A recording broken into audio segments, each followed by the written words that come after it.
শুধু একবার কাউকে পাঠান, অনেক মানুষ এসব গুনাহ করা থেকে বেঁচে যাবে। একা আছেন, আল্লাহকে স্মরণ করুন। কষ্টে আছেন, মোহাম্মদ ও আলে মুহাম্মদের উপর দরুদ পড়ুন। মন খারাপ থাকলে ইয়া হাইয়ু ইয়া কাইয়ুমও পড়ুন। টেনশনে থাকলে ইয়া রাহিমও পড়ুন। ফ্রি থাকলে মেসেজটি ফরওয়ার্ড করুন, হে আল্লাহ, আমার উপর এবং তোমার নবীর উম্মতের সকল সদস্যদের উপর তোমার রহমত বর্ষণ করো, আমিন। তথ্য: আপনি কি জানেন পবিত্র কোরআন শুনলে ক্যান্সার হয় না? আর যদি ক্যান্সার সেল শরীরে থেকেও থাকে তাহলে তাও মারা যায়। দীর্ঘ সময় ধরে আল্লাহকে সেজদা দিলে জ্ঞান ও বুদ্ধিশক্তি বাড়ে। মাথা ব্যথার সমস্যা হয় না, চুল পড়া দূর হয়ে যায়।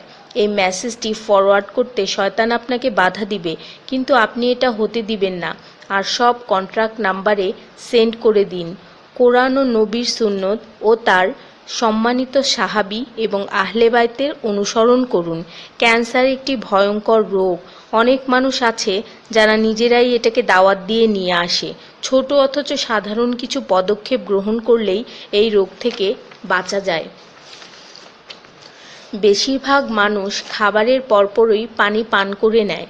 খাবারের পর পানি পান করলে রক্তে বিদ্যমান ক্যান্সারের জীবাণু থেকে তৈরি হওয়া ক্যান্সার সেলগুলোকে অক্সিজেন সরবরাহ করে। নবী পাক সাল্লাল্লাহু বলেছেন, খাবারের আগে পানি পান করা শেফা। খাবারের পরপরই পানি পান করা কলেরা রোগের কারণ। তাই সর্বোত্তম হলো খাবার শেষ করার কিছুক্ষণ পর পানি পান করা।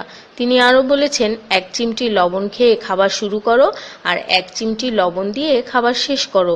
এ কথাগুলো তাদেরকেও জানিয়ে দিন যারা আপনার কাছে জীবনের চেয়েও প্রিয়।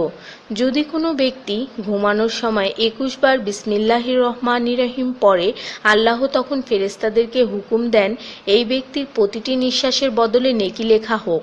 আপনার মোবাইলে যত নাম্বার সেভ করা আছে তাদের সবাইকে এটা ফরওয়ার্ড করুন, আর তখন দেখবেন কত মানুষ আপনার কারণে বিসমিল্লাহ পড়ছে। শেফা আর শেফা: রোজ একটা করে আপেল, নো ডক্টর। রোজ 4টা বাদাম, নো ক্যান্সার।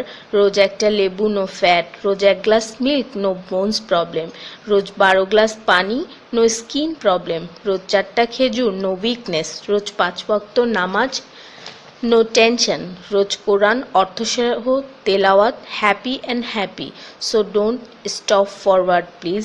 স্কিনের জন্য অজুর পানি, হার্টের জন্য কোরআন তেলাওয়াত, স্বাস্থ্যের জন্য নামাজ, আর খুশি থাকার জন্য আল্লাহর জিকির করুন। জেনে রাখবেন, ভালো কথা প্রচার করা সৎকার সমতুল্য, সাথে 30 লাখ নেকি